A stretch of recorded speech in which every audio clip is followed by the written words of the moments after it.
It was not by chance that this struggle came to be. The blame falls squarely upon my shoulders for giving evil the chance it needed, and therefore fulfilling an ancient prophecy.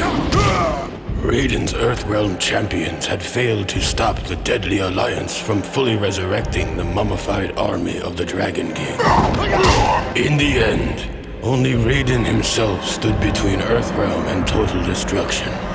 Defying the Elder God's wishes, he alone challenged Quan Chi and Shang Tsung in mortal combat, Earthrealm's last hope for freedom.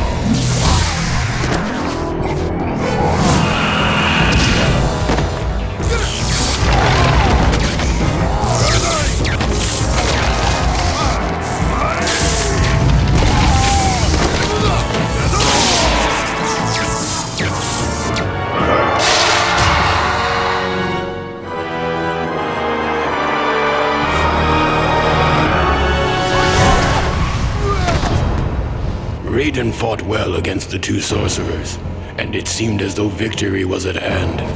But the combined might of Quan Chi and Shang Tsung proved to be overwhelming, even for a Thunder God.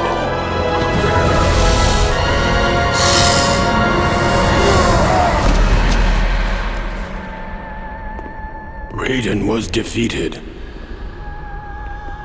The Deadly Alliance had won.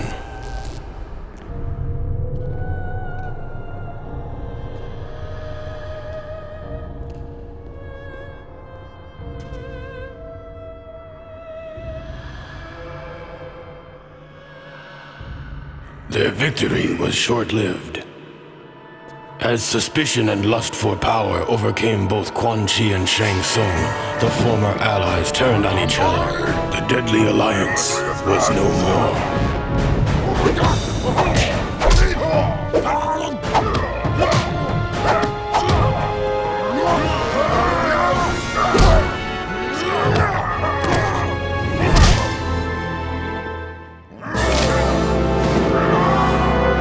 Quan Chi defeated Shang Tsung and reveled in his conquest. But it is said that there is only one true ruler of Outworld.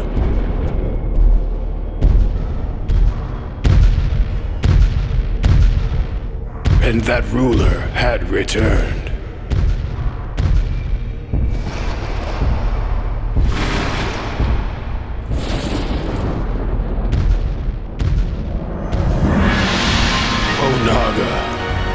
Former Emperor of Outworld, the Dragon King.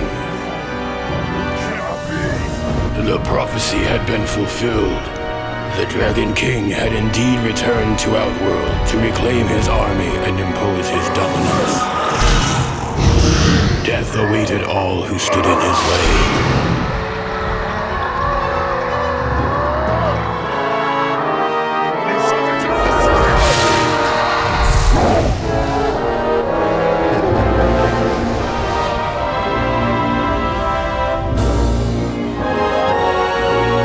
So it was that a new alliance was formed out of desperation.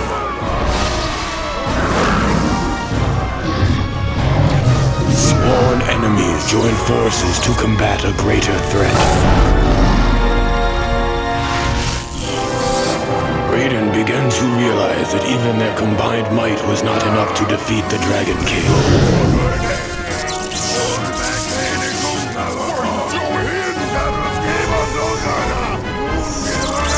There was only one chance left. Raiden's sacrifice was in vain, for the blast had little effect on the Dragon King. Now Onaga has what he needs to shape the realms as he sees fit. I was the fool who brought him this power.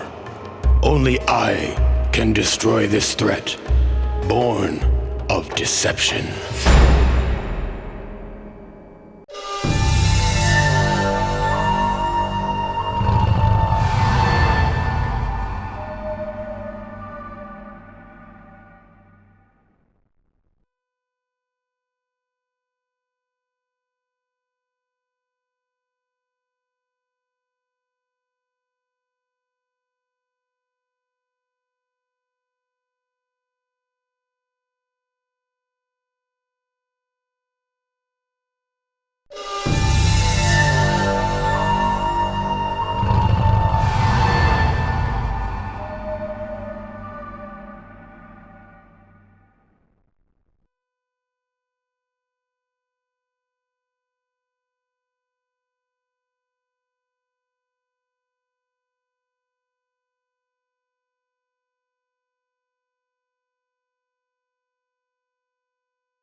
My name's Rich DeVizio, and I played Baraka in Mortal Kombat 2.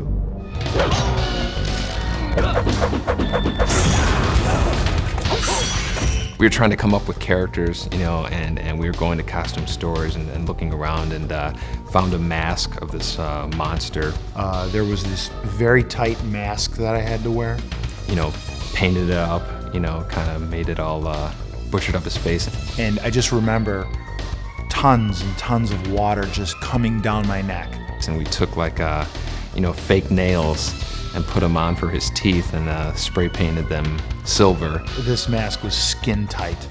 And those made up his teeth. And so people don't realize that, you know, this really scary creature is made up of, you know, a mask and some fake fingernails that were bought in a supermarket. That shoot was unbelievable. Baraka hasn't been in many Mortal Kombat games, but he's been a fan favorite for a long time.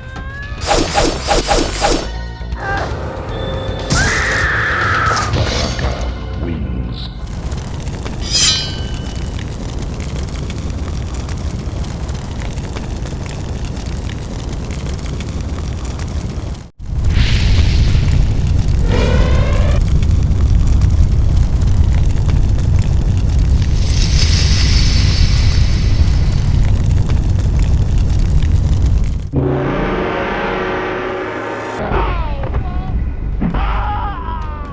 There were actually 2 Goro models made, and one was used for the actual game and it was posed and, you know, changed so much that it kind of fell apart over time. And I have one of the original Goro models that's stashed away at home.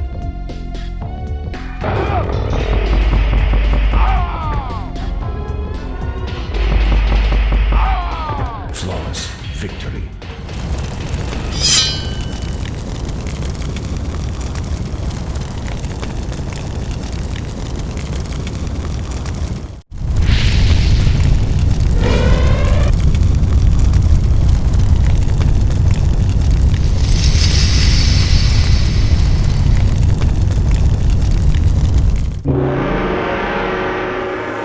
Hello, my name is John Parrish. I am Jax!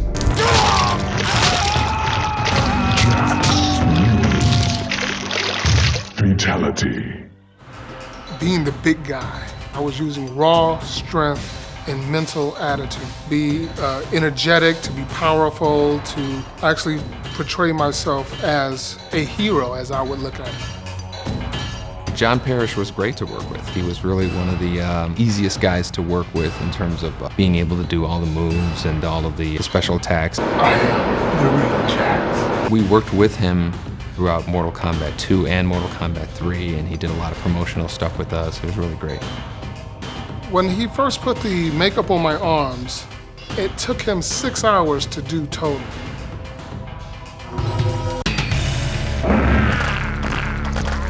Outstanding.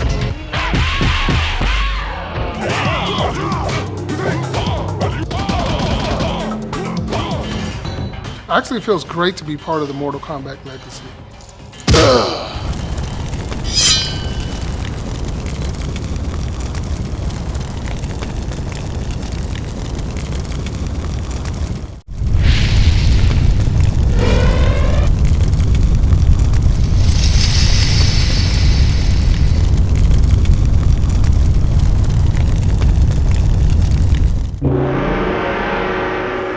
Well, I think Kitana was really one of the favorite characters from Mortal Kombat 2. I mean, she was a new character. She had ridiculous combos that people, you know, came up with that I had not even thought of. And so when I saw people doing Kitana combos, you know, in the corner, you knew there was something special because people were taking the game in a direction that you didn't even think of.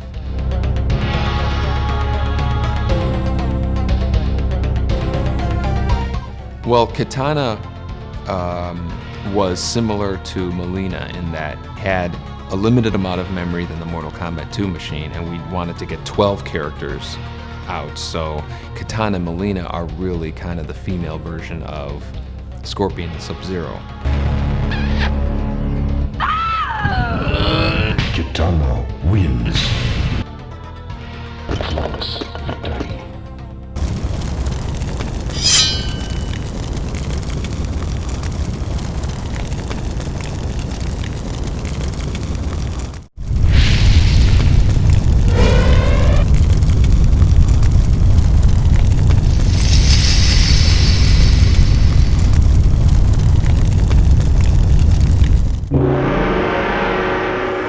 My first impression of seeing myself in the game, I was ecstatic because I knew it was me. I thought it was just awesome. God of Thunder and Lightning, that just kind of became what his thing was. And I think that was really kind of what inspired a lot of his special moves, was the fact that he was a god.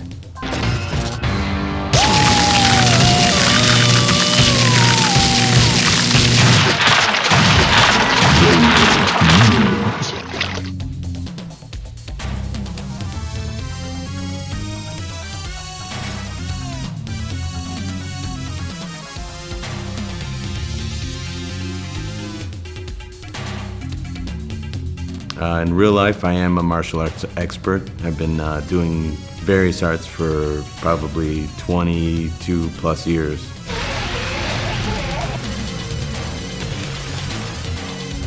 You know, I'm wearing this hat.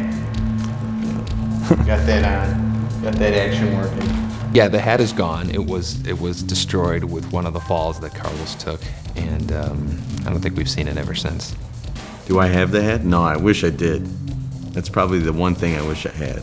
I feel really thankful to be part of the Mortal Kombat legacy, you know, and it's changed my life incredibly.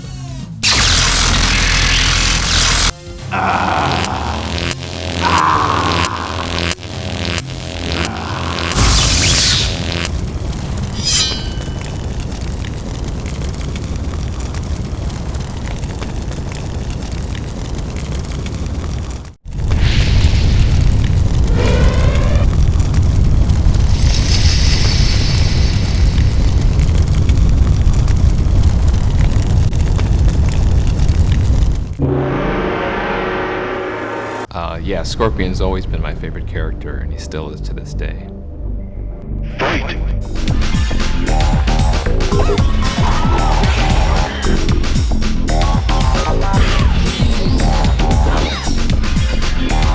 Playing Scorpion's cool. I mean, you get to be kind of just a little bit crazy, a little bit nuts. You know, it's like you're a ninja. How cool is that? I've played him in Sub-Zero mythologies. I did some motion capture for Scorpion, and I played him during some of our live events for Mortal Kombat. I am Scorpion.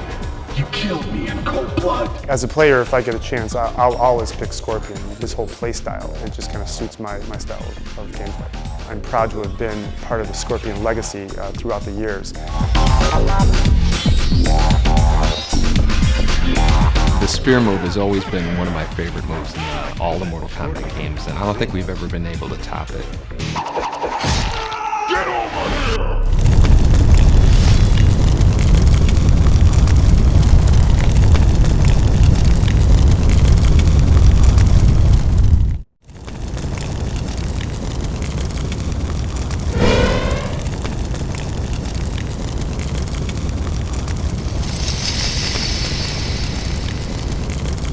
This place, it feels dark.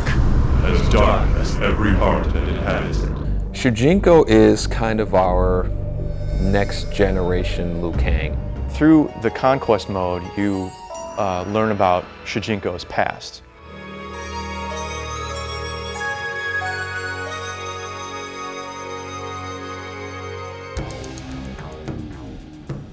He lives in the MK universe, meets up with all the characters, and eventually trains to become a warrior. It's kind of fun walking around, you know, and you know, you meet with Sub-Zero or an ancestor of Sub-Zero. I am Princess Kitana. If you are the champion of the Elder Gods, perhaps you can aid us in our struggle. When you finish it, you see him at age, 60 or something like that, and that's when he is basically unlocked in the arcade game.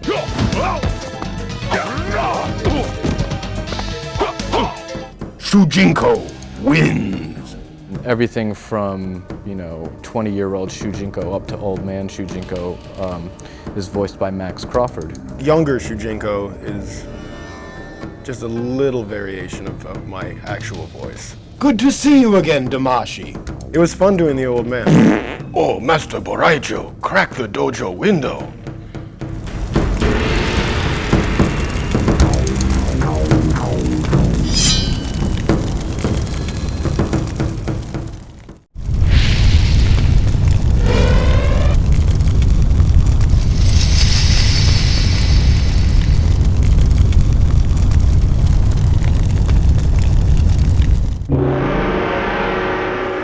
For Deception, our goal was to really say, let's bring back the nostalgia characters, and obviously Sindel, Nightwolf, Baraka, Melina, all of those are in that category, and so we had to bring them back. Fight!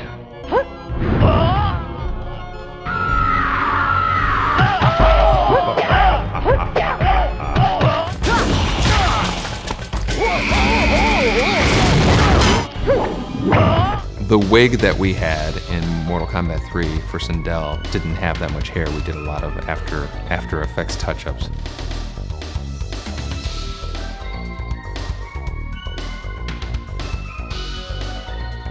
She had this ability to scream at super loud volumes, and that would stun the opponent and give you kind of a free hit.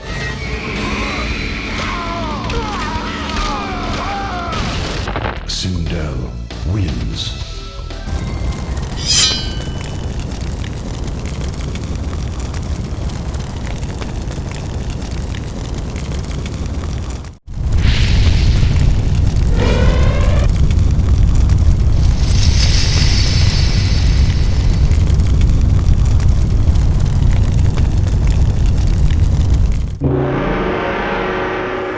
Sonya is a badass.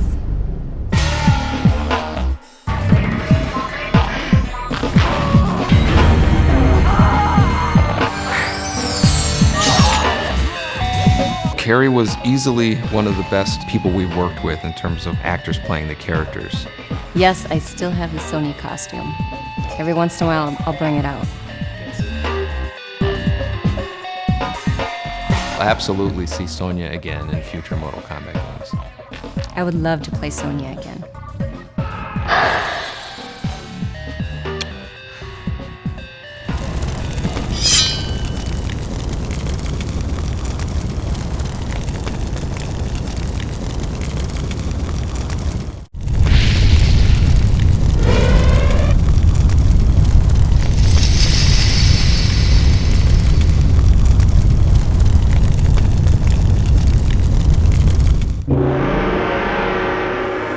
My name is John Turk, and I am Sub-Zero.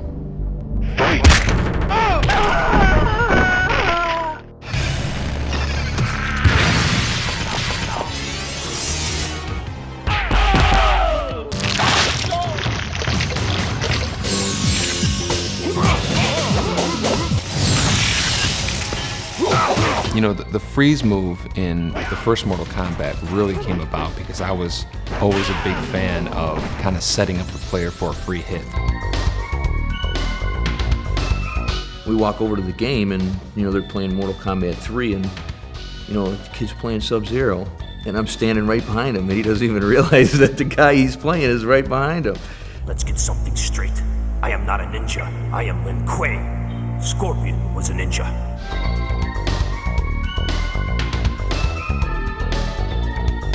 My martial arts style defined the character of Sub-Zero based on the way I move, the way I kick, the way I punch, the way I turn, the way I move my leg when I do sweeps.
Yeah!